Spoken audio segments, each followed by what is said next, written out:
सावधान। ओकारं बिंदु संयुक्तं नित्यं ध्यायन्ति योगिनः कामदं मोक्षदं चैव ओंकाराय नमो नमः।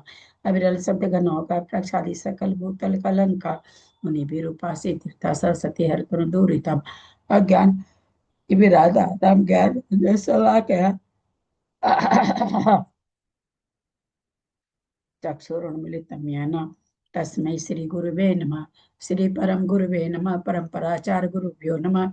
सकल कलुष विध्वसकम श्री श्याम परिवर्धकम धर्म संबंधकम भवजीव मन प्रतिबोधकारकम पुण्य प्रकाश पापणासमिदं शास्त्रम श्री आदि पुराण ग्रंथराज नामधेयम अस्य मूल ग्रंथ कर्तार श्री सर्वज्ञ देवास्तुतर ग्रंथ कर्तार श्री गंधर देवा प्रतिगंधर देवा तेषां वचन सारता मासाद्य श्रीमत जिनसेनाचार्य न विरचितम शास्त्रम श्रोतार सावधान ते शृण्वन्तु। मंगलम भगवान वीरो मंगलम गौतमो गणि मंगलम कुंद कुंदाद्यो जैनधर्मोस्तु मंगलम सर्वमंगल मांगल्यम सर्वकल्याणकारकम प्रधानम सर्वधर्माणां जैनम जयतु शासनम जैनम जयतु शासनम जैनम जयतु सरस्वती नमस्तुभ्यं वरदे कामरूपिणि विद्यारंभं करिष्यामि सिद्धिर्भवतु मे सदा। द्वादशांगिनी माता की जय।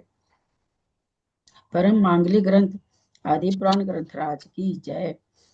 जिनसेन आचार्य की जय। पन्नालाल जी साहित्यकार की जय। अढ़ाई दीप पे विराजमान सभी आचार्य उपाध्याय सर्व साधु के चरणों में नमोस्तु नमोस्तु नमोस्तु।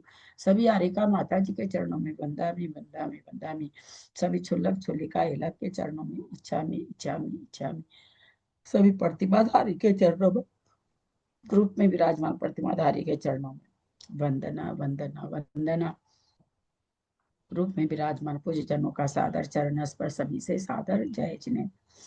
श्रीमते सकल ज्ञान साम्राज्य पद्मी से धर्मचक्र वृत्ते भर्तृ नम संसार भी से। बोलो आदिनाथ भगवान की जय। राजेंद्र भाई साहब आ गए। भाई साहब आप शुरू करें। हाँ, जय जयेंद्र दीदी। सभी श्रोताओं को जय जयेंद्र। आज जय 41वें जिनेन्द्र। जय जयेंद्र सभी को 41वें पर्व का शुरू कर रहे हैं आज कि हम लोगों ने जो इसके पहले पढ़ा था कि भरत जी ने चौथे वंश की स्थापना की थी, ब्राह्मण वंश की। उस बात के बहुत लंबा समय जब बीत गया तब चक्रवर्ती ने कुछ स्वप्न देखे जो कि बहुत अद्भुत फल दिखाने वाले थे। पेज नंबर 317 निकालेंगे सभी। सपनों को देखकर भरत जी को कुछ अच्छा नहीं लगा और वे विचार करने लगे कि ये स्वप्न जो हैं ये प्रायः करके बुरे फल देने वाले ही जान पड़ते हैं, और साथ ही यह भी जान पड़ते हैं कि ये स्वप्न कुछ दूर आगे के पंचम काल में फल देने वाले होंगे। इनका फल उस समय होगा, ऐसा भी उन्होंने सपनों से के लक्षणों से समझा। क्योंकि पंचम काल में फल देने वाले होंगे, ये उन्होंने इसलिए समझा कि इस समय तो भगवान ऋषभ देव साक्षात विराजमान हैं, तो इस प्रकार का उपद्रव जैसा कि स्वप्न में देखने को मिल रहा था, समझ में आ रहा था, वो संभव नहीं हो सकता है। इसलिए भरत जी ने सोचा कि कदाचित ये जो चौथा काल चल रहा है, इसके व्यतीत हो जाने पर जब पंचम काल में पाप अधिक होने लगेंगे तब ये स्वप्न उस समय अपना फल देंगे। ऐसा सोचकर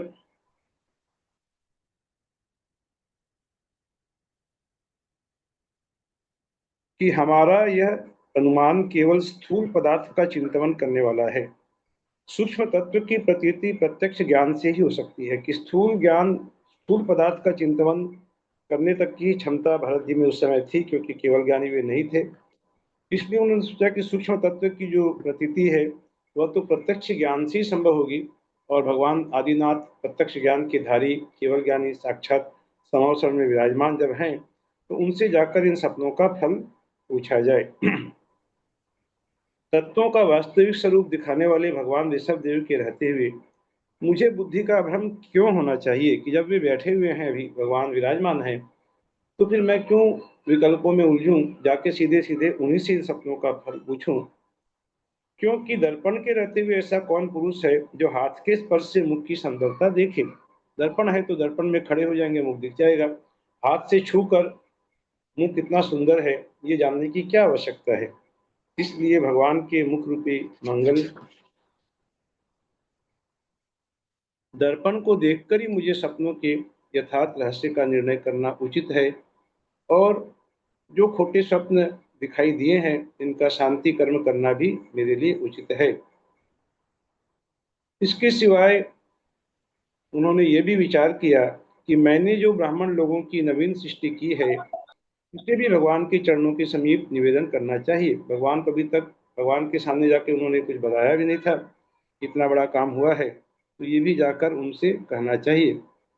अच्छे पुरुषों का यह कर्तव्य है कि प्रतिदिन गुरुओं के दर्शन करें, उनसे अपना हित अहित पूछा करें और बड़े वैभव से उनकी पूजा किया करें। ये एक बहुत अंडरलाइन करने वाली यहाँ पर बात लिखी है आचार्य महाराज ने कि यदि हम धर्मात्मा पुरुष हैं, सज्जन पुरुष हैं, तो ये हमारा कर्तव्य है कि प्रतिदिन गुरुजनों के दर्शन करें, उनसे हम पूछें कि हमारा हित किसमें है, अहित कितने है, और बड़े वैभव से बहुत ठाट बाट के साथ गुरु की पूजा किया करें। ऐसा विचार कर परम गुरु की वंदना करने के लिए भरत महाराज ने निश्चय किया, और वे अपने साथ कुछ परिमित मुकुटबद्ध राजाओं से घिरे हुए थे, अर्थात जितने भी मुकुटबद्ध राजा उनके अधीन थे 32,000, सभी नहीं बल्कि कुछ परिमित राजा थे, कुछ मुख्य मुख्य राजा थे।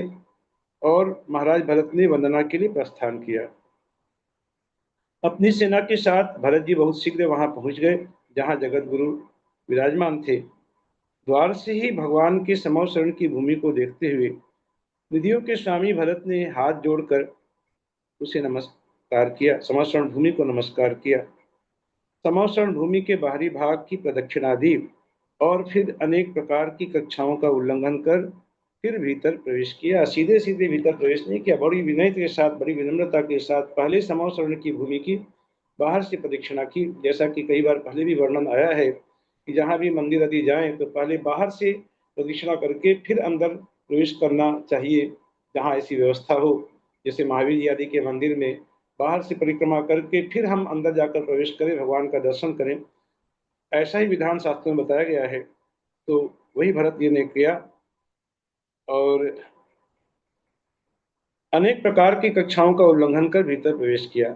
अब अनेक प्रकार की कक्षाएं क्या, ये यहाँ कहते हैं कि मानस्तंभ, महाचैत्य वृक्ष, सिद्धार्थ वृक्ष और पूजा की सामग्री से पूजित स्तूपों को देखते हुए उन सबका उल्लंघन करते गए। यहाँ भी प्रसंग आता है, आचार्य महाराज हमें यह बात फिर से रिविजन कराने से नहीं चूकते कि यहाँ भी संक्षेप में भी हो तो भी फिर बता रहे कि क्या क्या संवत्सर में देखने को मिलता है। जो मानस स्तंभ है, महाचैत्य वृक्ष है, सिद्धार्थ वृक्ष है, स्तूप है, जो सब तो वर्णन हम सर पढ़े थे। कितना नंबर पेज है, कितना नंबर चल रहा है? 318 दीदी। ये 318 नंबर हाँ जी। पेज। ऐसा भी सिद्धार्थ वृक्ष क्या हुआ? हाँ, सिद्धार्थ वृक्ष ये क्या होता है? पढ़े थे ना आपने लोग, क्या होता है महाचैत्य वृक्ष, जिसमें कि प्रतिमाएं रहती हैं वृक्षों में। चैत्य वृक्ष तो ध्यान है। हाँ वो हो गया। और सिद्धार्थ वृक्ष सिद्धार्थ वृक्ष भी वही है। चैत्य वृक्ष में कई कई तरह के वृक्ष हैं। अशोक हाँ, वृक्ष, सिद्धार्थ वृक्ष। जो हम लोग जो दीदी मेरे ख्याल से जो सप्त 4 तरह के वन जो हम लोगों ने पढ़े ना, जो सिद्धार्थ, जो अशोक वन, आम्र वन, हाँ, चंपक वन, ऐसे 4 वन थे। उनमें हाँ जो हाँ वृक्ष पाए जाते हैं वहां पर जो वृक्ष हैं, हो सकता है उसके लिए सिद्धार्थ वन शायद था होगा उनके लिए। यानी हाँ, एक वो ही 4 है वन दोनों। भी हो सकते हैं, सिद्धार्थ हाँ, वन, लगभग चंपक लगभग वन। एक ही है, लगभग लगभग एक ही है।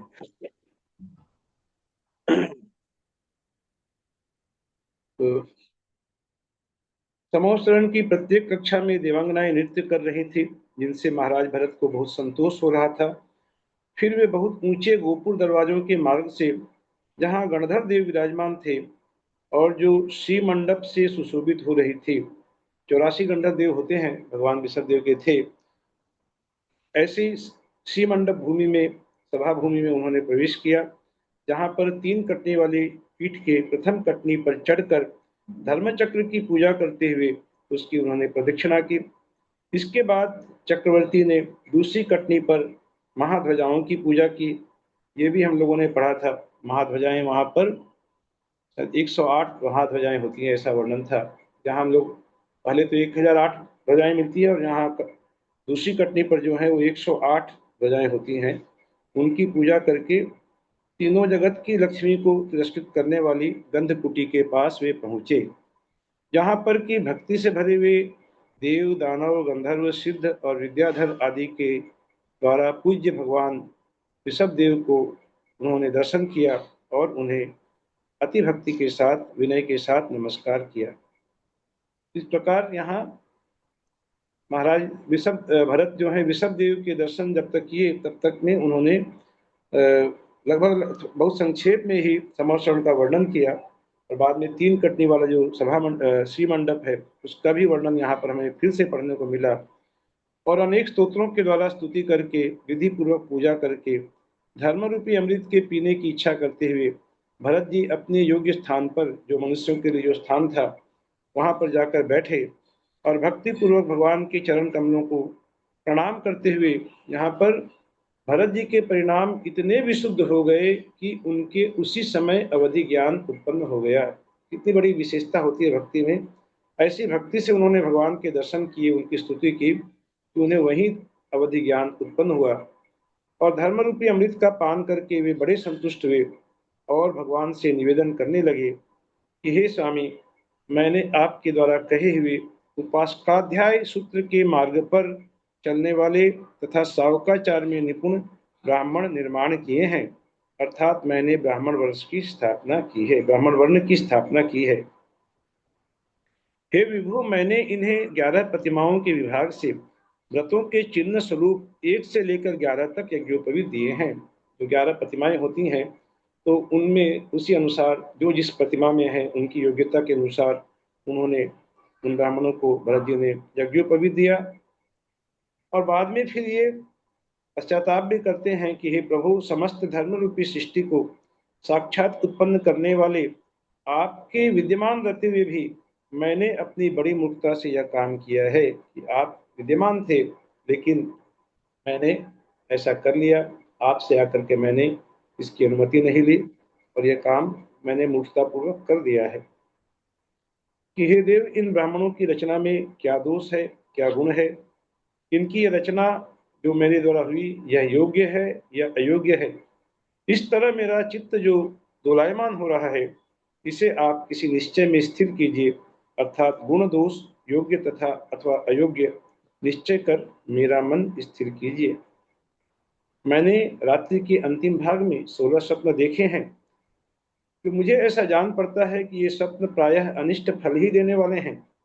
ये परमेश्वर, जो स्वप्न मैंने देखे हैं वे इस प्रकार हैं।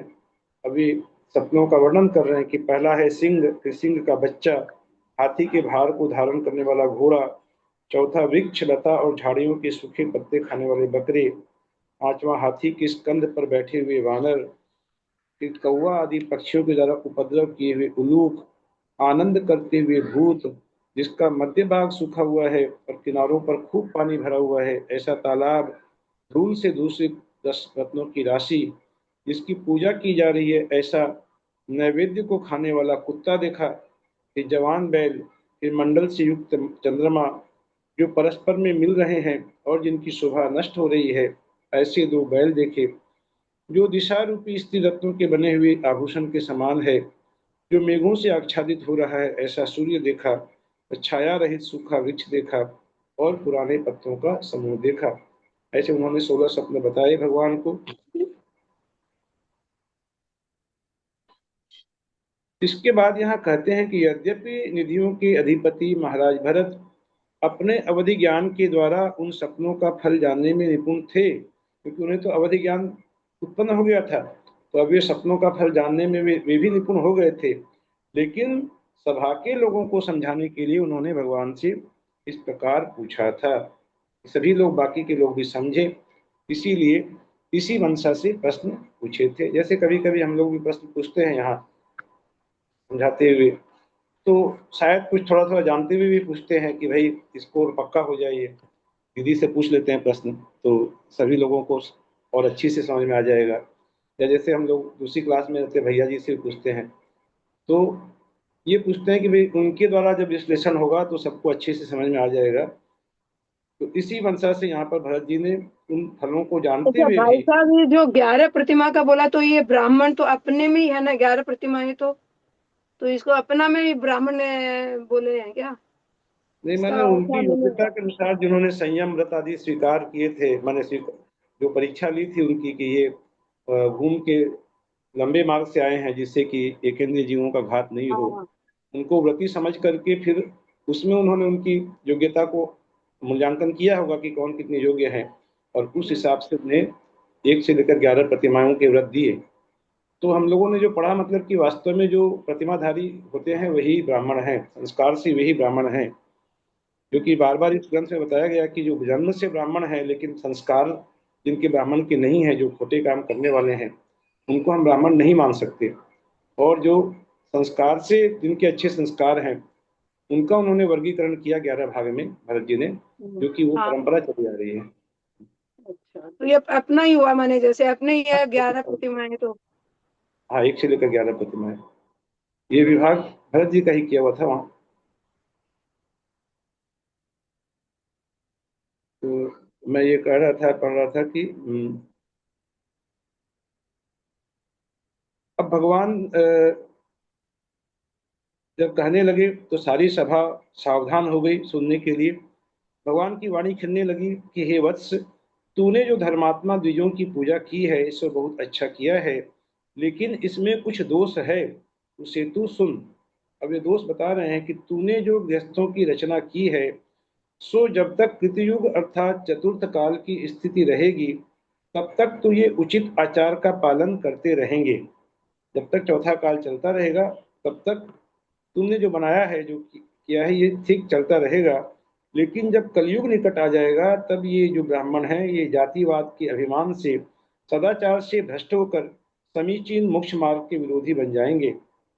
पंचम काल में ये लोग हम सब लोगों में बढ़े हैं, ऐसा इनको अहंकार हो जाएगा अपनी जाति का, और जाति के मत से युक्त होकर केवल धन की आशा से, धन पाने के लिए ये खोटे खोटे शास्त्रों के द्वारा लोगों को मोहित करते रहेंगे, अपने स्वयं के शास्त्रों की रचना ये कर लेंगे।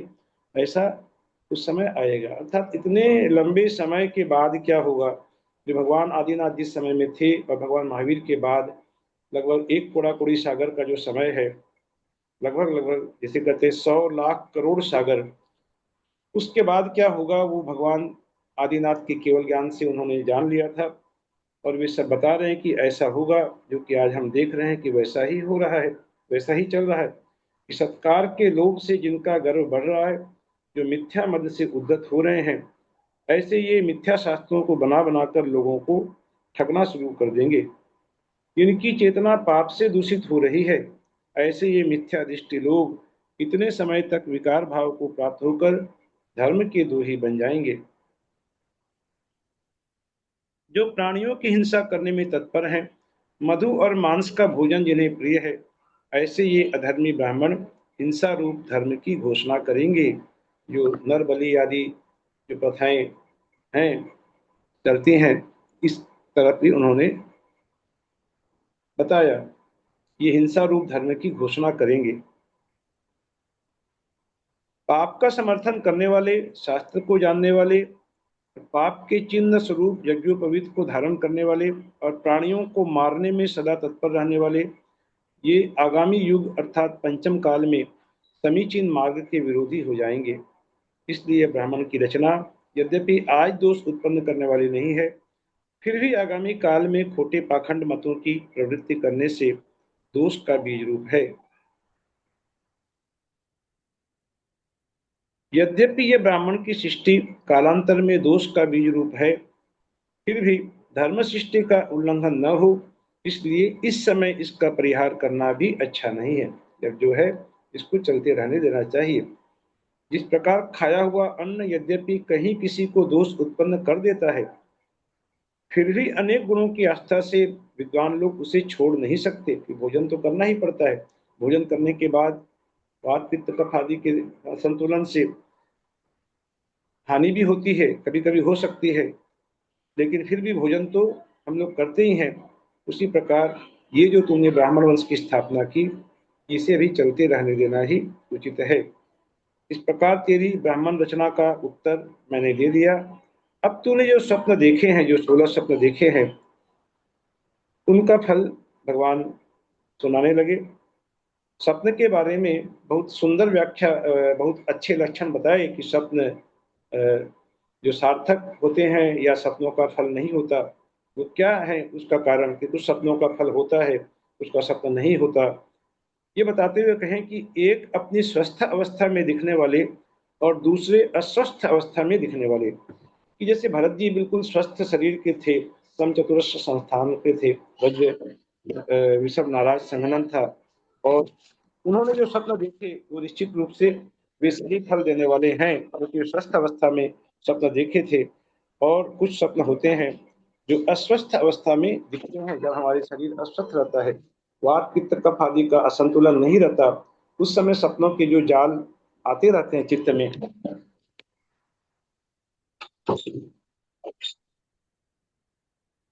वे अस्वस्थ अवस्था में देखे जाने वाले स्वप्न हैं। भगवान कहते हैं कि स्वस्थ अवस्था में जो स्वप्न दिखते हैं वे सत्य होते हैं, और अस्वस्थ अवस्था में दिखने वाले स्वप्न असत्य हुआ करते हैं। यह बात जगत प्रसिद्ध है। सपनों के और भी दो भेद बताए। ये अस्वस्थ का तात्पर्य क्या हुआ? अस्वस्थ माने हमारा चित्त, मन चित्त सभी से ले सकते हैं। शरीर अस्वस्थ, मन अस्वस्थ है, चित्त अस्वस्थ है। अनेक प्रकार के तनाव चलते रहते हैं, अनेक प्रकार के राग द्वेष से मानस घिरा रहता है, और शरीर में भी अनेक प्रकार की यदि बीमारियां घिरी हुई हैं, तो वे फिर अस्वस्थ अवस्था में दिखने वाले स्वप्न होते हैं, जो भगवान ने बताया कि वे असत्य हुआ करते हैं। और भी दो भेद बताए कि एक दोष से उत्पन्न होने वाले और दूसरे दैव से उत्पन्न होने वाले। तो दोषों के प्रकट प्रकोप से उत्पन्न होने वाले स्वप्न झूठ होते हैं, और दैव से उत्पन्न होने वाले सच्चे होते हैं। इस बात को दीदी थोड़ा सा आप एक्सप्लेन करके समझाएं कि दोषों के प्रकोप से उत्पन्न होने वाले स्वप्न झूठे होते हैं, और दैव से उत्पन्न होने वाले स्वप्न सच्चे होते हैं। ऐसा लिखा है यहाँ पर।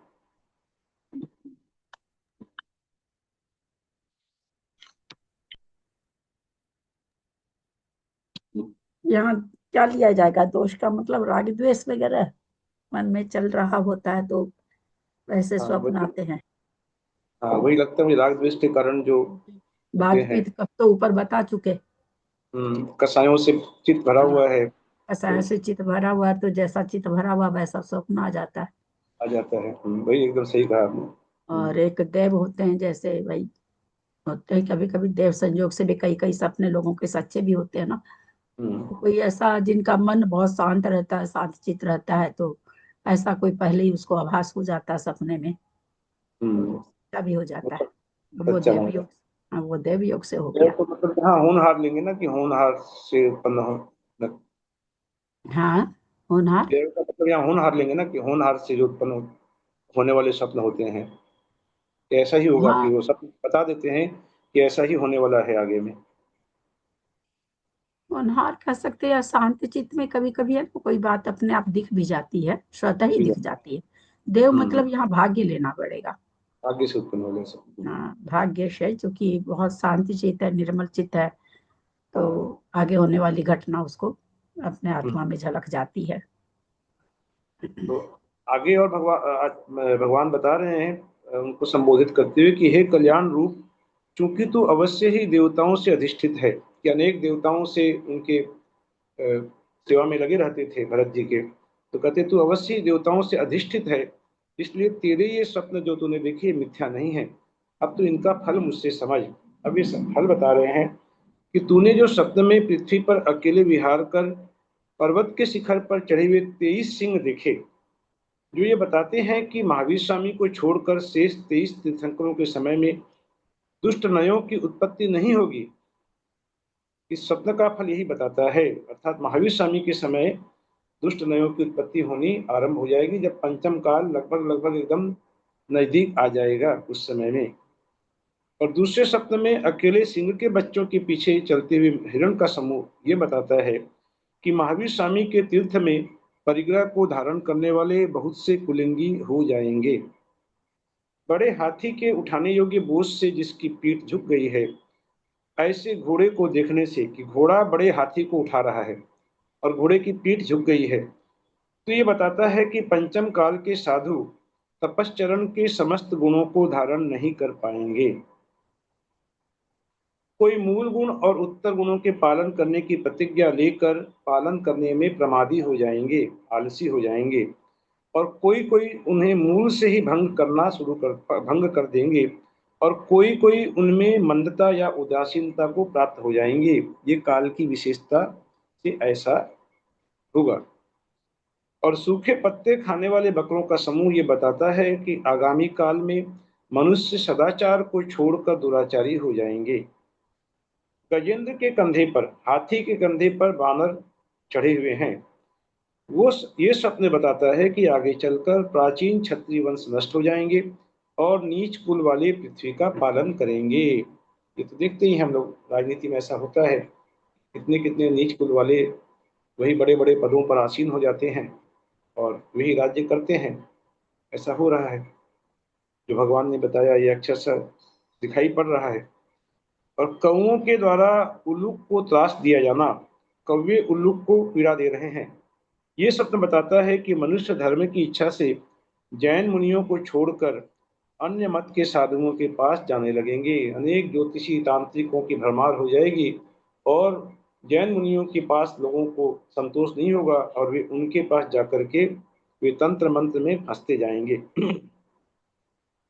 नाचते हुए भूतों का स्वप्न ये बताता है कि प्रजा के लोग नाम कर्म आदि कारणों से व्यंतरों को देव समझकर उनकी उपासना करने लगेंगे।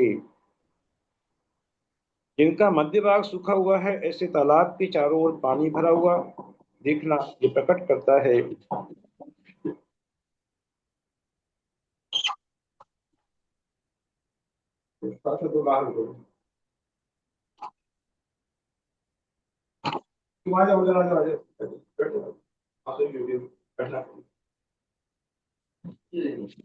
राधा आइए ना, ये बंद कर लो, गेट को बंद कर दो दरवाजा।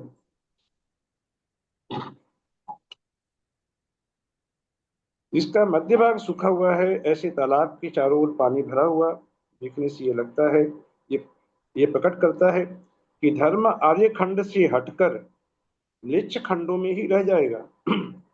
और धूल से मलिन हुए रत्नों की राशि यह सूचित करती है कि पंचम काल में रिद्धिधारी उत्तम मुनि नहीं होंगे। मुनि तो होंगे, लेकिन जो 64 रिद्धियों का जो वर्णन करते हैं, ऐसे जो रिद्धिधारी मुनि, वे मुनि पंचम काल में नहीं पाए जाएंगे। ये स्वप्न बताता है धूल से मलिन हुए रत्नों की राशि। और आदर सत्कार से जिसकी पूजा की गई है, ऐसे कुत्ते को नैवेद्य खाते हुए देखने से मालूम होता है कि व्रत रहित ब्राह्मण गुणी पात्रों के समान सत्कार पाएंगे। ऊंचे स्वर से शब्द करते हुए तरुण बैल का विहार देखने से यह सूचित होता है कि लोग तरुण अवस्था में ही मुनि पद में ठहर सकेंगे, अन्य अवस्था में मुनि धर्म का पालन नहीं कर सकेंगे। परिमंडल से घिरे हुए चंद्रमा को देखने से जान पड़ता है कि पंचम काल के मुनियों में अवधि ज्ञान और मनः पर्याय ज्ञान नहीं होगा। ये मति ज्ञान और सुख ज्ञान के धारी होंगे। ये दो ज्ञान मुनियों में नहीं पाए जाएंगे। आपस में मिलकर जो जाते हुए दो बैलों को देखना ये सूचित करता है कि पंचम काल में मुनि एकाकी विहार नहीं करेंगे, वे साथ साथ में समूह में रहेंगे। मेघों के आवरण से रुके हुए सूर्य के देखने से यह मालूम होता है कि पंचम काल में प्रायः केवल ज्ञान रूपी सूर्य का उदय नहीं होगा। यहाँ प्रायः लगा दिया कि प्रायः पंचम काल में केवल ज्ञान रूपी सूर्य का उदय नहीं होगा। अर्थात पंचम काल में तो केवली भगवान होते नहीं हैं, लेकिन फिर भी जो सुधर्मा स्वामी और जम्बू स्वामी, इनको तो केवल ज्ञान हुआ था पंचम काल में भी, तो इसीलिए यहाँ पर भगवान चौथे काल के जन्मे हुए को होगा। चौथे काल में, लेकिन केवल ज्ञान तो पंचम काल में हुआ था उनको। काल में जन्म लिया, उसको केवल ज्ञान हो सकता था, इसलिए उन लोगों को हुआ। हाँ, तो यहाँ पर उसके भगवान ने यहाँ पर प्रायः शब्द लगा दिया कि प्रायः केवल ज्ञान रूपी सूर्य का उदय नहीं होगा। और सूखा वृक्ष देखने से यह पता चलता है कि स्त्री पुरुषों का चारित्र भ्रष्ट हो जाएगा और जीर्ण पत्तों को देखने से मालूम होता है कि महा औषधियों का रस नष्ट हो जाएगा। ऐसा फल देने वाले इन सपनों को तू बहुत समय बाद फल देने वाला समझ, अर्थात अभी तत्काल कोई ऐसे फल नहीं होने वाले, लेकिन बहुत लंबे समय के बाद ये फल देंगे। इस समय कोई दोष नहीं होगा, इसका फल पंचम काल में होगा। इस प्रकार मुझसे इन सपनों का यथार्थ फल जानकर तू समस्त विघ्नों की शांति के लिए धर्म में अपनी बुद्धि कर। ऐसा उपदेश भगवान ने भरत जी को दिया कि वर्णाश्रम की रक्षा करने वाले भरत ने गुरुदेव के वचन सुनकर संदेह रूपी कीचड़ के नाश होने से अपना चित्त निर्मल किया। अब उनके हृदय की जो भी एक संदेह रूपी जो बीज था वह नष्ट हो गया, और भगवान को बार बार प्रणाम कर तथा बार बार उनसे पूछकर गुरुदेव के अनुग्रह से प्रसन्न होते हुए बड़ी कठिनाई से वहां लौटे। जब मंदिर जब चले जाते हैं तो वहां बोलते हैं कि जाए बिना तो नहीं चलता, जाना भी होता है। इस प्रकार के गीत हम लोग गाते हैं कि जाना तो होगा ही। और वहां पर भगवान सामने में हैं, भगवान के दर्शन हो रहे हैं, अत्यंत प्रफुल्लित हो रहे हैं, लेकिन फिर भी बार बार उनसे उन्हें प्रणाम किया और बड़ी कठिनाई से भरत जी वहां से लौट पाए। नगर के लोग आनंद के साथ जिनका अभिनंदन कर रहे हैं, भरत ने जगह जगह तोरण बांधे गए थे नगर में। अब उनके स्वागत सत्कार, वे जब चक्रवर्ती हैं नगर में प्रवेश करते हैं तो वहां उनका भव्य स्वागत होता है। ऐसे अयोध्या नगर में प्रवेश कर खोटे सपनों से होने वाली अनिष्ट की शांति के लिए जिनेन्द्र देव का अभिषेक करना, उत्तम पात्र को दान देना आदि पुण्य क्रियाओं से भरत जी ने शांति कर्म किया। उन्होंने गाय से पृथ्वी का सिंचन किया, पूजा की, बड़े बड़े दान। अंजू जी आप बंद कीजिए ना, अपना म्यूट कीजिए प्लीज। अंजू जैन।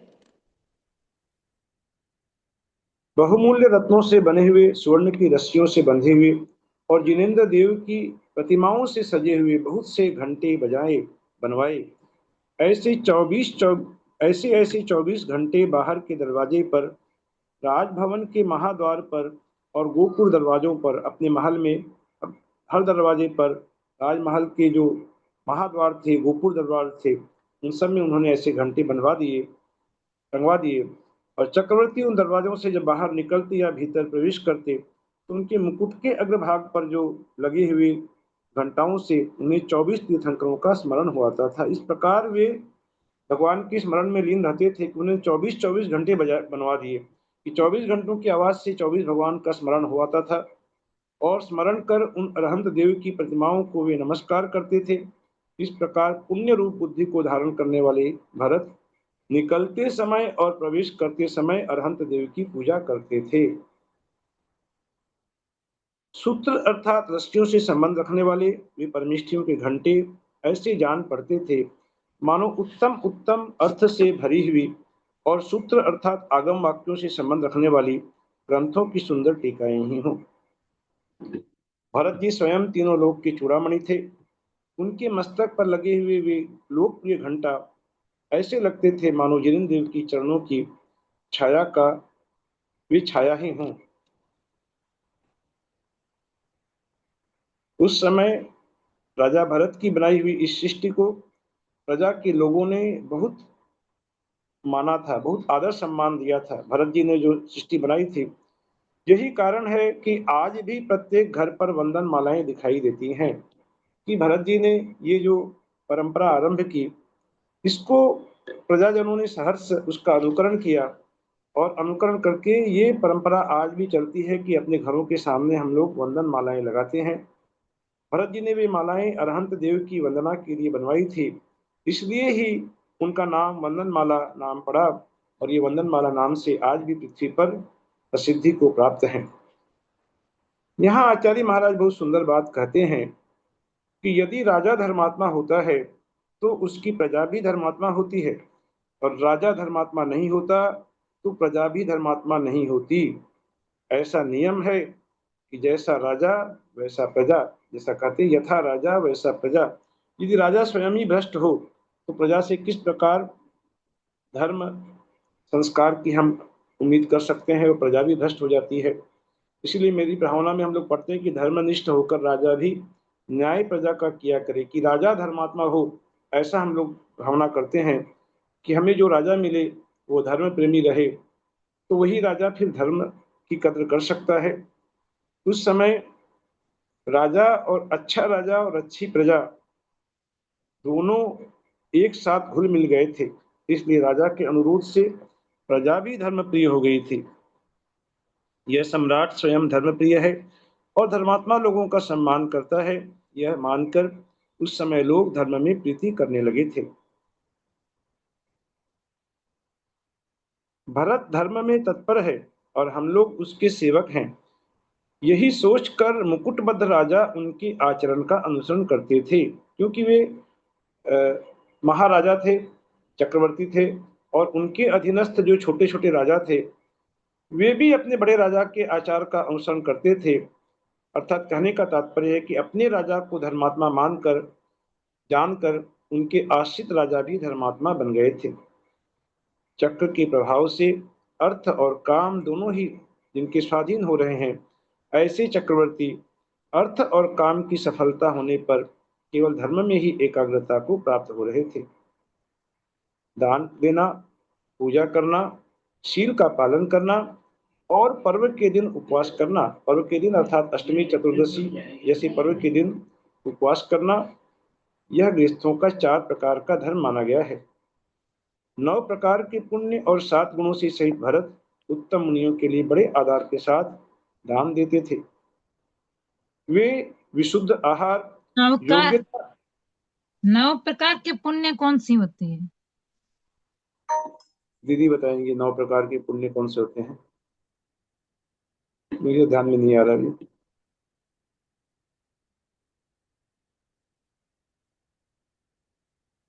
दीदी ये पूछा है 9 प्रकार के पुण्य कौन से होते हैं। जिस समय स्वाध्याय हुआ था ना, उसमें 9 प्रकार का पुण्य बताया जा चुका है। नहीं बताया आंटी जी, बाद में बताएंगे बोले थे। नहीं बताया जा चुका है, बताया जा चुका, भूल गए हैं। तो बता दिया था किसी ने, बताया था। हाँ नहीं, मैं बताई थी और किसी ने भी बताया था, बताया था। आंटी जी अन्न का शयन कुछ ऐसे ही बताया ना, मन शुद्धि, वचन शुद्धि, काय शुद्धि, वैसे हाँ नवदा भक्ति जो होता है वही नहीं, अन्न, अन्नपान और शयन। अन्न था, पान था, शयन था, लगन मतलब ये लयन था, किसी को आश्रय देना, वस्त्र था, हाँ वस्त्र पुण्य था, वस्त्र, मन पुण्य था, मन से किसी भी जीवों के प्रति बैर भाव नहीं रखना, अच्छा वचन से अच्छा बोलना, शुभ भाव रखना, अच्छा करना, नमस्कार करना, ऐसे करके 9 पुण्य थे बताए हुए, 9 पुण्य। हाँ लिखी, थोड़ा बहुत छूट गया, ऊपर में साइड में लिख के रखी। सॉरी आंटी जी, बोले थे आप। वही तो कह रहे तो साइड में लिखा। सुनिए ना, सुनिए एक बात, जो आदमी कुछ तो उसमें योग्यता होती होगी ना, जो पढ़ाता होगा कुछ तो होती होगी ना। बताए थे तो याद तो था ही ना। वो हम ध्यान नहीं देखते, क्वेश्चन करके रखा हुआ था, आंसर ऊपर में लिखा हुआ था, इसीलिए थोड़ा छूट गया आपका। कोई बात नहीं, दोहराया गया, अच्छा हुआ, अब सबको याद हो गया होगा, अच्छी बात। दोबारा होने से ना अब नहीं भूलेंगे, कोई नहीं भूलेंगे, सबको याद रह जाएगा। जो 9 प्रकार का पुण्य जो अभी दीदी ने बताया, और 7 गुणों से सहित भरत उत्तम मुनियों के लिए बड़े आदर के साथ दान देते थे। वे विशुद्ध आहार, योग्यता अनुसार औषधि और समस्त प्राणियों के लिए अभय दान देते थे। विशुद्ध आहार, योग्यता अनुसार औषधि, आहार दान, औषधि दान और अभय दान वे देते थे। अब योग्यता अनुसार औषधि भी बहुत महत्वपूर्ण है, कि जो जानकार व्यक्ति कौन सी औषधि किस काम में आती है वो समझ के दे तो वो काम करती है, नहीं तो बहुत गड़बड़ भी हो जाता है। तो भरत जी योग्यता जिसकी जैसी जो औषधि जिस रोग में काम आती है वैसी ही औषधि देते थे। और संसार में पूज्य पुरुषों की पूजा करने से पूज्यपना स्वयं प्राप्त हो जाता है, ऐसा विचार करते हुए भरत जी जिनेंद्र देव में अपनी भक्ति को बढ़ाते हुए बहुत ही संतोष धारण करते थे। उन्होंने अनेक जिन बिंब और जिन मंदिरों की रचना कराकर कल्पवृक्ष नाम का बहुत बड़ा यज्ञ किया था।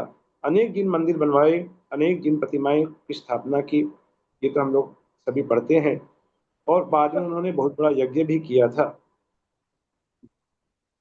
उनके मन में शील की रक्षा करने का प्रयत्न सदा विद्यमान रहता था। सो ठीक ही है, क्योंकि प्रयत्न पूर्वक रक्षा किया हुआ शील आत्मा की रक्षा करता है। ये शील ही हमारी आत्मा की रक्षा करता है। बाकी इसीलिए ज्ञानात्मा जी ने कहा कि शील बाड़ी नो राख, ऐसा उन्होंने कहा ब्रह्मचर्य व्रत की पूजा में। ये भरत जी भी बहुत शील प्रयत्न माने पूर्वक। क्या होगा? शील माने शील की रक्षा, मतलब शील माने बताइए दीदी, शील माने क्या होता है? ये भी हम तो एक्सप्लेन नहीं कर पा रहे हैं या समझ गए?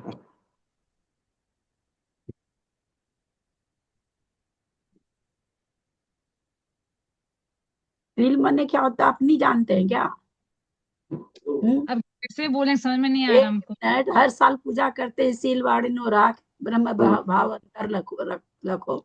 नेचुरली ब्रह्मचर्य वगैरह से है शील की रक्षा करना। इतना कितना से अपने यहाँ नारियों की कहानी आ चुकी शील के लिए, है ना।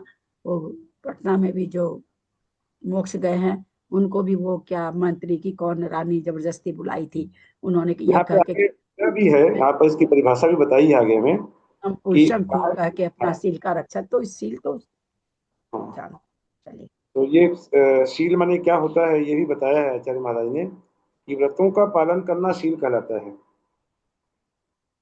व्रतों का जो व्रत हमने जो नियम लिए हैं उनका पालन करें, निरतिचार पालन करें, ये शील कहलाता है। और स्थूल हिंसा का त्याग करना अर्थात अहिंसाणु व्रत आदि जो लेना, ये गृहस्थों के व्रत हैं जो कि लक्षणों के साथ पहले कहे जा चुके हैं।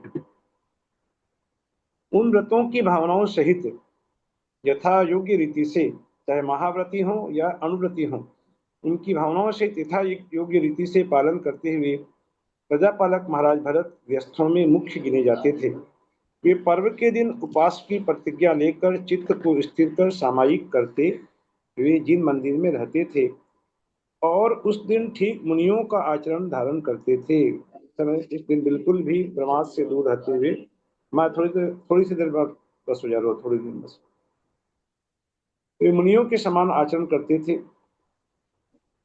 यद्यपि उन्हें बहुत पदार्थों की चिंता करनी पड़ती थी, तथापि उनके धर्म की चिंता अत्यंत दृढ़ थी कि सभी चिंताओं में जो मुख्य चिंता उनकी थी वो थी धर्म की चिंता।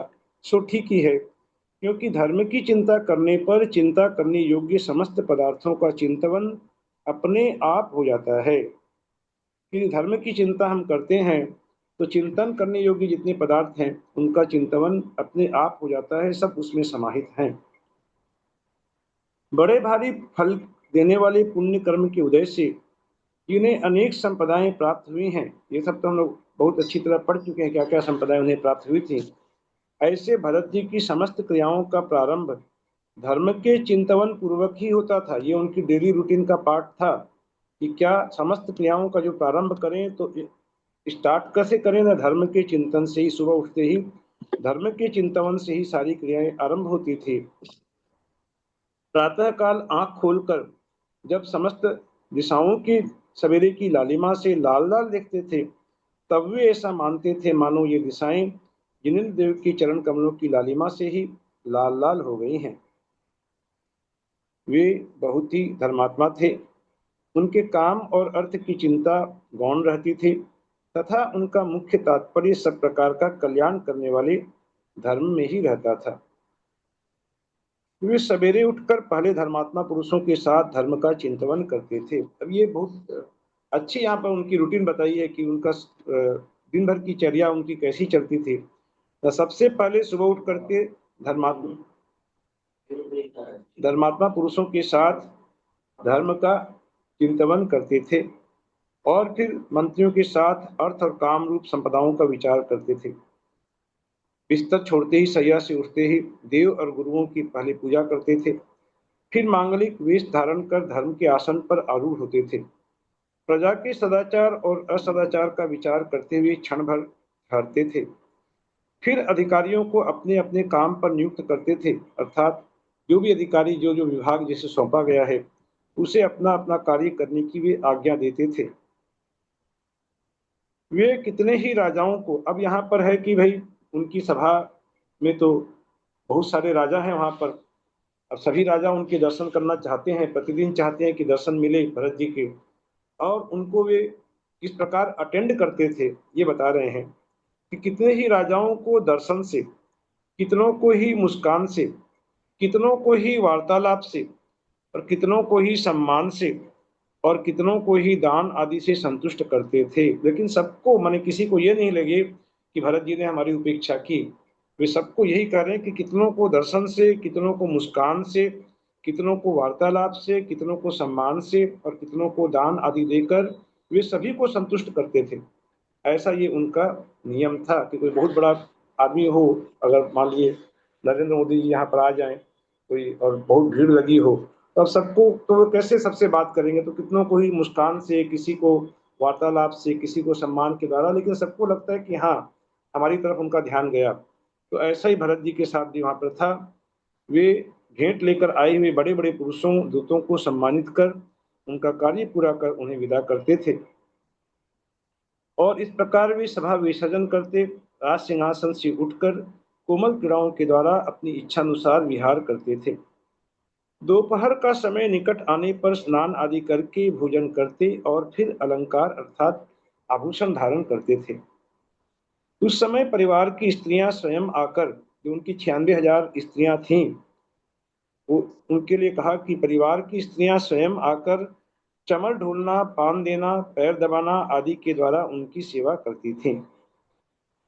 भाई साहब, भरत जी के कितने बेटे थे? भरत जी के कितने बेटे थे, आएगा ये वर्णन आगे 923 मिलेगा, नहीं आएगा ये 923 हाँ वर्णन है। 923। हाँ सबसे बड़े पुत्र का नाम था अर्क कीर्ति, और उसके बाद हो सकता है मुझे याद नहीं है, लेकिन ये वर्णन अभी आगे पढ़ेंगे जब जय कुमार का युद्ध आदि का वर्णन होगा ना। जय सभी कुमार गूंगे थे। बात है ना, 923 पुत्र थे और सारे के सारे गूंगे थे।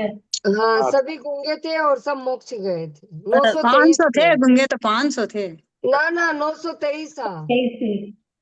जी जय प्रणाम सागर जी दीदी। आज महाराज, है ना, प्रणाम सागर जी महाराज मैं बताएं। भेजूंगी ग्रुप में लिंक। गणनियारिका श्री ज्ञानमती माता जी ने आज ही बताया था, उनके 923 पुत्र वो मोक्ष गए थे, बाकी उनके हजारों हजार पुत्र थे, पुत्रियां हाँ। थी। बोला उनका पूरा विवरण ठीक से नहीं मिलता है, लेकिन उनके बहुत सारे थे। उतने तो वो निगोद से आए थे, तो वो हाँ निकुट शायद थे, 96,000 इतने आ जाएंगे। और उसके अलावा भी मोक्ष गए थे। 60,000 शायद होते हैं, मतलब ऐसे नियोग है शायद। पूरी बोले निश्चित संख्या नहीं मिली है। सगर चक्रवर्ती के हजारों हजार थे, बोला संख्य थे। सगर चक्रवर्ती के थे।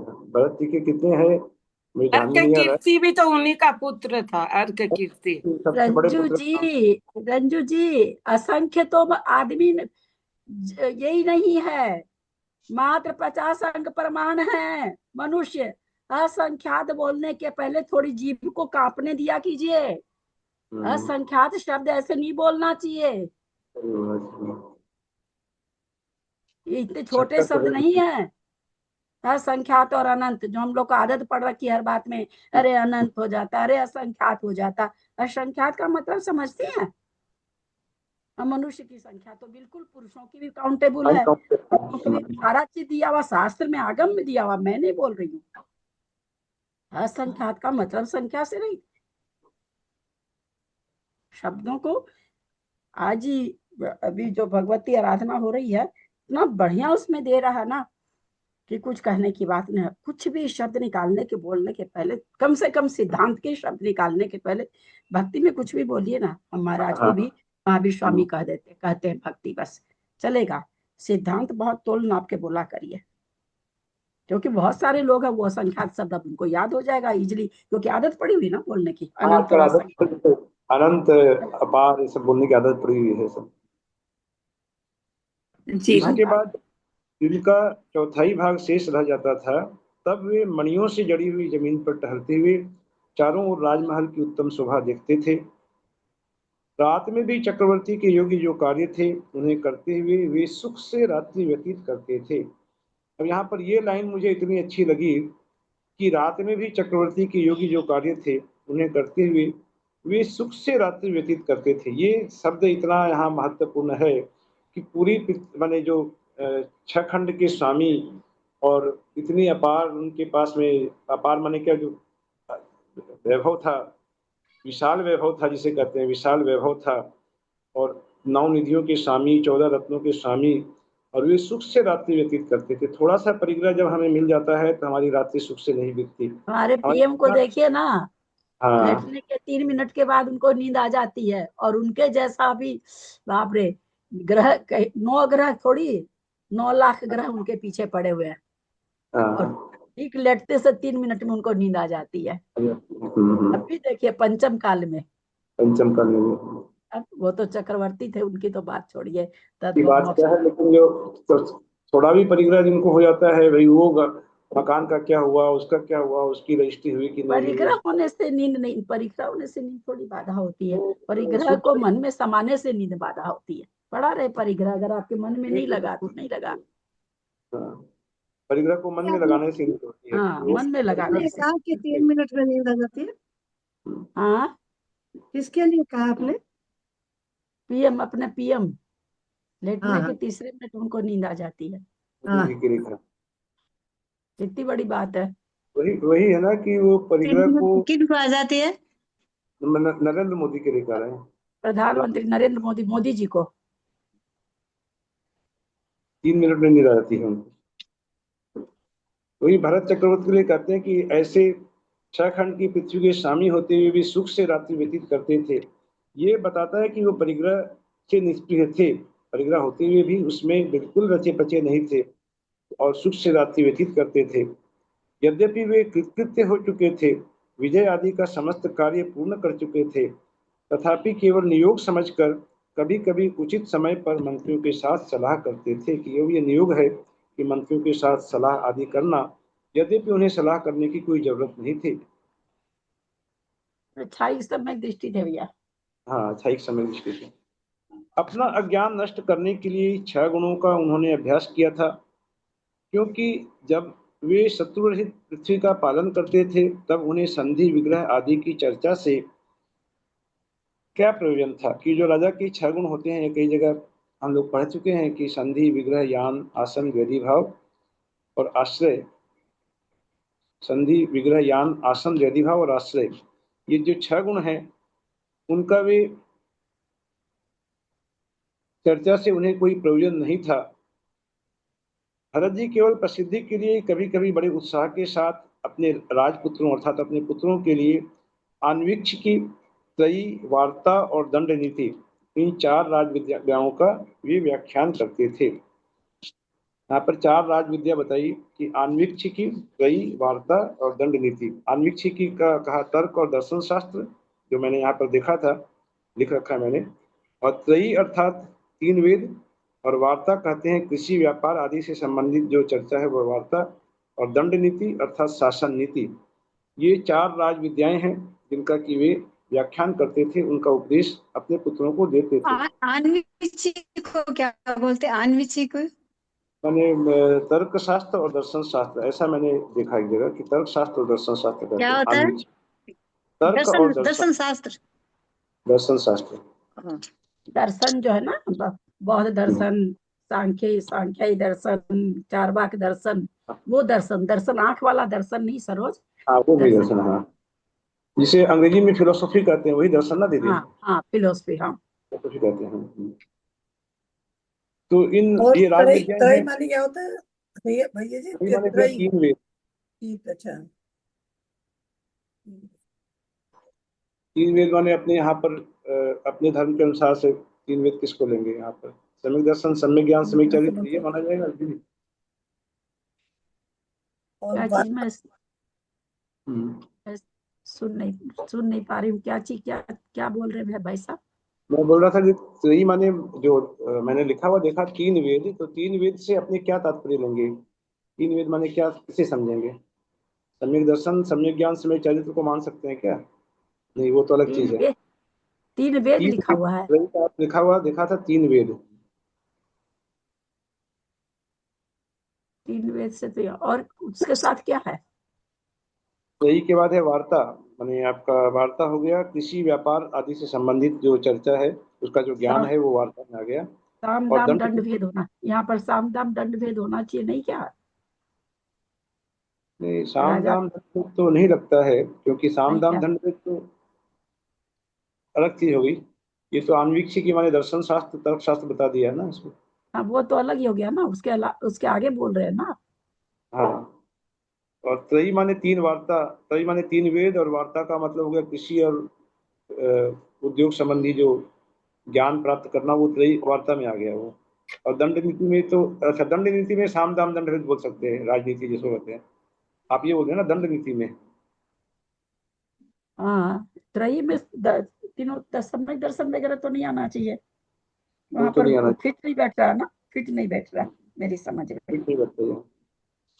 भाभी कर्णानियोग द्रव्यानुयोग को चटानुयोग नहीं आ जाएगा इसमें, प्रधानियोग को छोड़कर? हाँ दर्शन है तो वो आ सकता है। ये मेरे पास दूसरी जिनवाणी है, उसमें लिखा है निमित्त शास्त्र, निमित्त शास्त्र सुकुन लिखा है क्या? शास्त्र और ज्योतिष शास्त्र।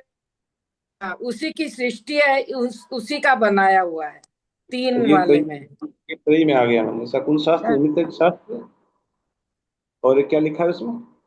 ज्योतिष निमित्त शास्त्र, सुकुन शास्त्र और और ज्योतिष शास्त्र। ज्योतिष शास्त्र। ये तो यहाँ सम्यक दर्शन वाला बैठ नहीं रहा था। ये जैसे रहा, ये ठीक बैठ रहा है ये वाला। भगवान अरहंत देव के कहे हुए तत्वों में जिन किन्हीं को संदेह उत्पन्न होता था, उन्हें वे उस संदेह से हटाकर तत्वों का यथार्थ निर्णय कराते थे। इस प्रकार वे अर्थशास्त्र के अर्थ में और काम शास्त्र में अपना पूर्ण चातुर्य इस प्रकार प्रकट करते थे कि फिर संसार में उनके समान दूसरा चतुर या दूसरा ज्ञानी नहीं रह जाता था। हस्तितंत्र और अश्वतंत्र, हाथी और घोड़े, ये महाराज भरत की स्वतंत्रता देखकर उन शास्त्रों के जानने वाले, हस्तितंत्र का भी एक शास्त्र और अश्वतंत्र का शास्त्र, इसमें उनकी निपुणता को देखकर उन शास्त्रों के जानने वालों को ऐसा विश्वास हो जाता था कि इन सबके मूल शास्त्रों के कर्ता यही हैं। और आयुर्वेद के विषय में सब लोग निधियों के स्वामी भरत की बिना किसी शंका की ये प्रशंसा करते थे कि यह दीर्घायु, क्या मूर्तिमान साक्षात आयुर्वेदी है, माने भरत जी क्या साक्षात स्वयं आयुर्वेद हैं, इतना उनको आयुर्वेद का ज्ञान था। और सज्जन लोग यह मानते थे कि व्याकरण विद्या में कुशल है, ये शब्दालंकार में निपुण है और छंद शास्त्र के प्रतिबिंब है, छंद शास्त्र के ये आईने हैं, दर्पण है उनके। और निमित्त शास्त्र सबसे पहले उन्हीं के बनाए हुए हैं। शकुन शास्त्र ये आ गया, देखिए ये जो दीदी ने बताया ना, निमित्त शास्त्र शकुन शास्त्र, ये वर्णन आ गया यहाँ पर कि निमित्त शास्त्र सबसे पहले उन्हीं के बनाए हुए हैं, शकुन शास्त्र उन्हीं के कहे हुए हैं, और ज्योतिष शास्त्र का ज्ञान भी उन्हीं की सृष्टि है। इसलिए उक्त तीन शास्त्र उन्हीं के मत हैं, ऐसा समझना चाहिए। वे निमित्त शास्त्रों के निमित्त हैं। तंत्र मंत्र शकुन तथा ज्योतिष शास्त्र में उत्तम अधिष्ठाता देव हैं। सब प्रकार लोगों में वे अधिक मान्यता को प्राप्त हुए थे। इस प्रकार समस्त शास्त्र और समस्त कलाओं में प्रतिष्ठा पाकर भरत जी उन विद्याओं की जानने वालों में मान्य हुए थे। इस विषय में बहुत कहने से क्या लाभ है, इतना कहना ही पर्याप्त है कि बुद्धि के पारगामी कुलकर भरत समस्त लोकाचार के सूत्रधार हो रहे थे। यद्यपि वे कुलकर नहीं थे, फिर भी यहाँ पर उन्हें कुलकर कहा। 16वां कुलकर भी बहुत जगह बताया गया उनको कि 15वां कुलकर तो भगवान आदिनाथ और 16वें कुलकर भरत जी। तो ये लोकाचार के सूत्रधार हो रहे थे। वे राजशास्त्र के तत्वों को जानते थे, धर्मशास्त्र के जानकार थे, कलाओं के ज्ञान में बहुत ही प्रसिद्ध थे। इस प्रकार जो समस्त भैया जी, आपने 15वां कुलकर नाभिराय बताए, नाभिराय तो 14वें कुलकर के थे, 14वें कुलकर। आदिनाथ, आदिनाथ 15वें ऋषभ देव, भरत जी 16वें। कि कुलकर जिस प्रकार अपनी प्रजा का कहा जाता है उनको, वो थे नहीं कुलकर, उपचार से कहा जाता है, उन्होंने चलाया ये सब, इसलिए उपचार से कहा जाता है। कि जैसे कुलकर अपनी प्रजा का पालन करते हैं, वैसे ये भी अपनी प्रजा का पालन बहुत ही दक्षता पूर्वक करते थे। नई नई चीज बताए ना, ये भी जैसे कुलकर एक एक चीज बताते चले गए, वैसे आदिनाथ जी ने भी 4 वो बताया ना भाई इसमें। हाँ। असी मसी कृषि ये सब बताए। भरत जी ने ब्राह्मण का वो चालू किया। तो इस तरह से मार्ग दिखाने वाले होने के कारण में इनको भी खुलकर कह दिया जाता है। देखो बिल्कुल। इस प्रकार जो समस्त कलाओं का एकमात्र स्थान है, जो बुद्धिमान पुरुषों के साथ अविनाशी मित्रता करना चाहता है, और ये विद्वानों में चक्रवर्ती है, अर्थात विद्वान चक्रवर्ती है। इस प्रकार जिसकी कीर्ति रूपी पताका फहरा रही है, ऐसा वह चक्रवर्ती भरत विद्वानों की सभा में समस्त विद्याओं का उपदेश देता हुआ समस्त विद्याओं का व्याख्यान करता रहता था। कैसे राजा थे, कहीं राजा हो तो ऐसा हो। हम लोग कहते हैं कि धर्मनिष्ठ होकर राजा भी न्याय प्रजा का किया करे, तो ऐसे ही राजा जो वर्णन यहाँ पढ़ने को मिल रहे हैं। इस प्रकार उनकी सभा में, राजसभा में इस प्रकार से धर्म का उपदेश स्वयं चक्रवर्ती भरत खुद देते थे। ऐसे विद्वानों का वे व्याख्यान करते थे। जिसने समस्त तत्वों को जान लिया है, जिसकी बुद्धि परिपक्व है, ऐसा सम्राट भरत जिनेन्द्र देव के कहे हुए धर्म मार्ग का न्यूनता रहित धर्म मार्ग का स्मरण करता हुआ तथा वही मार्ग अन्य लोगों को समझाता हुआ स्वयं भी उस धर्म मार्ग का स्मरण करते और अन्य लोगों को भी उस पथ पर वे चलने की प्रेरणा देते, उनको उपदेश देते, और शत्रु रहित संपूर्ण पृथ्वी का पालन करता हुआ सारपूर्ण भोगों के द्वारा चिरकाल तक क्रीड़ा करता रहा था। जिसने समस्त दुष्ट नए दूर हटा दिए हैं, जो शांति युक्त तेजस्वी पने को धारण कर रहा है, जिसने न्याय पूर्वक कमाए हुए धन से काम का संयोग प्राप्त किया है, जो शस्त्र और शास्त्र दोनों में ही निपुण है, राजर्षि है, और जिसका अभ्युदय अतिशय उत्कृष्ट है, ऐसा वह भरत जिनेन्द्र देव की सेवा करने वालों में सबसे श्रेष्ठ था। इस प्रकार महाराज भरत के शब्द तथा उनके फल का वर्णन करने हमारे वाला अभी भारत में एक मुख्यमंत्री ऐसे जो शास्त्र और शस्त्र दोनों से युक्त है। हाँ, योगी जी। ये तो मैंने हम लोगों का सौभाग्य है कि ऐसे लोग हैं। बिल्कुल बिल्कुल, इनके काल में हमारा सौभाग्य है। और हम लोग जिस जगह पर विराजमान है, जहाँ हम लोग रहते हैं, वहाँ भी एक मुख्यमंत्री हैं। देखिए, वो तो सबसे ज्यादा पूज्य है, दुर्गा देवी है। दुर्गा देवी है। सिर्फ आग का एक डंडा में कितना फर्क है ना जी, शस्त्र और शास्त्र। हाँ, एक आगे डंडा। यही बात है। राजा का धर्मनिष्ठ होना बहुत जरूरी है, नहीं तो फिर प्रजा अच्छी नहीं रह सकती। ये बहुत सुंदर ही पर्व पढ़ने को मिला। इसके बाद अगला पर्व लेने की कोशिश करूंगा 1-2 दिन के अंदर में। जिनवाणी स्तुति करते हैं।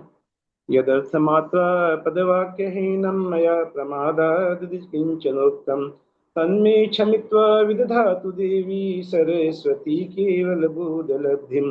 बोधि समाधि परिणाम शुद्धि स्वात्मोपलब्धि शिवसौख्य सिद्धि।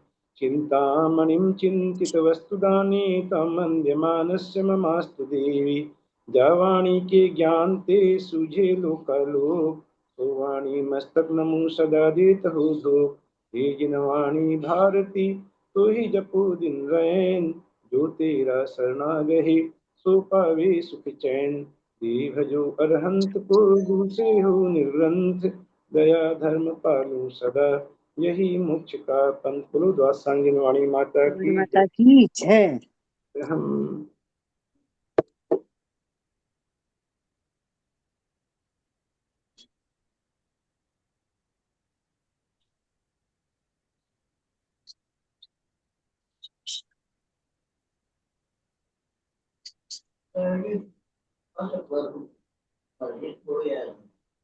वंदना बड़ों का सादर प्रणाम। वंदना जी को वंदना।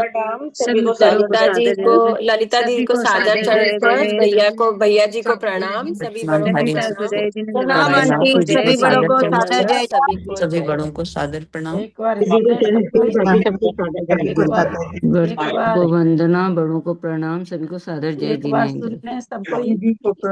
सबको सादर जय जिनेंद्र। अंजना को प्रणाम, सबको जय जिनेंद्र। कुछ कह रहे हैं। इसके बाद कौन सा शास्त्र लेना है? राजेंद्र भाई साहब का तो कहना उत्तर पुराण लेने के लिए। आप लोग की सबकी सहमति है ना? उत्तर दीदी पुराण उत्तर ले पुराण ही लीजिए, ले उत्तर लेंगे, पुराण ले उत्तर लीजिए। पुराण ही ले लेंगे। हाँ उत्तम पुराण। तो सबको ये अपना 24 पूरी हो जाएगी, फिर 24 पूरी हो हाँ जाएगी। 24 पूरा महापुराण हो जाएगा पूरा। तो सभी उत्तर को पुराण सादर और जय जिनेंद्र। महापुराण तो एक ही होगा ना, हाँ या अलग अलग है? क्या उत्तर चीज? पुराण 23 तीर्थंकरों का पुराण है पूरा, अजित नाथ जी से लेके महावीर भगवान तक का 23 हाँ, तीर्थंकरों 23 तीर्थंकरों का। है। और ये आत्मनाथ का पूरा हो ही जाएगा तो आ जाएंगे 24। हाँ तो महापुराण में आ जाता है 24 भगवान का। महापुराण कौन सा पुराण दे रहे हैं उसका फोटो कब डाल दीजिए तो वो हिसाब उसके से कर लेंगे। कौन है रचयिता, कौन है? ये आचार्य पुराण के गुणभद्र स्वामी गुणभद्र जी हैं, का है, गुणभद्र गुणभद्र स्वामी। आचार्य का है। अरे किन का? महापुराण तो ये जिनसेन स्वामी ने ही पूरा 24 पुराण भगवान का पुराण लिखने का उन्होंने सोचा था, लेकिन उनकी आयु कर्म उनका पूरा हो गया, वो पूरा कर नहीं सके। हाँ, उनके काम को गुणभद्र स्वामी उनके जो शिष्य हैं उन्होंने उसे पूरा किया। कौन से जी से? क्या नाम बताया उत्तर पुराण के? हम लोग सरिता जी, सरफरोज जी, हम लोग सब पढ़े हैं ना। बीच में कितना आया है, कितना वो अपनी लघुता को कर रहे हैं। अपने लोग पढ़ चुके हैं कितनी लघुता अपनी बोल रहे हैं। आया था ना कि बाप रे कितनी लघुता अपनी वो बोल रहे हैं, इसमें आया था। हाँ इसमें आ चुका है, हम लोग पढ़ चुके हैं भाई। थोड़ा थोड़ा याद रखा करो यार, एकदम भूले पढ़े और हटाओ। बोला बोला जैसे होता है ना भाई, रोटी बना लिए चकला बेलन हटाओ, अब वो काम मत करा करिए, है ना। थोड़ा थोड़ा तो याद रखा करिए ना। इतनी लघुता उस इतने बड़े आचार्य ने अपनी प्रकट की है, तो हमको वो शब्द तो नहीं याद रहते, मेरे को भी नहीं रहते किसी को। पर ये दिमाग में तो रखना चाहिए ना कि गुणभद्राचार्य ने कितनी अपनी लघुता का प्रमाण किया है और क्या बोल रहे हैं। कितना अपना गुरु का ले लेके वो कितना बोले हैं, अब लोग पढ़ चुके हैं भाई साहब। समरी जब दोबारा करेंगे तो सबको याद आ जाएगा। तो आगे उन्हीं ने फिर इसको महापुराण को पूरा किया है। भाई साहब पेपर भेजिए। हाँ बस अभी भेज देता हूँ, भेज सब दूंगा। कोई मंगा लेंगे, कुछ लोगों के पास तो होगा भी, क्योंकि केसी भाई साहब के क्लास में हो चुका है, तो होगा भी कुछ लोगों के पास जो उस क्लास को अटेंड करते हैं। जिनके पास नहीं है वो लोग मंगा लेंगे। पीडीएफ होने से पीडीएफ भी भेज दीजिए। पीडीएफ तो उत्तर पुराण की हो सकता है मेरे पास होगी, मैं भेज दूंगा, भेज दूंगा मैं। हाँ मिल जाएगी। मतलब दीदी उत्तर पुराण और गुणभद्राचार्य जी का रचित था, बराबर? हाँ उत्तर पुराण पूरा उनका है। आदि पुराण में लास्ट में थोड़ा सा उनका आया है।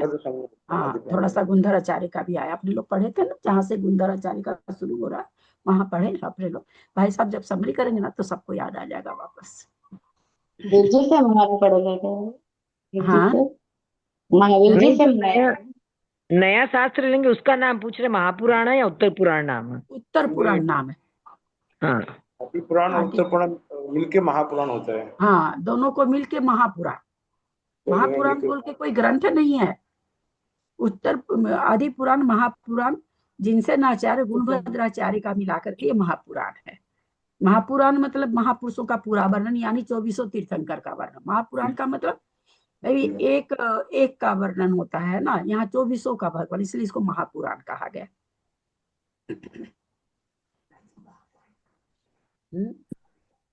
ठीक है, सभी को आदरणीय दीदी को प्रणाम, सभी को जय जिनेंद्र।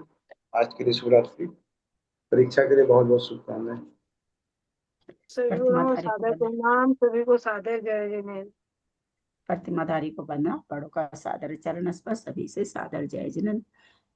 परीक्षा के लिए बेस्ट ऑफ लक।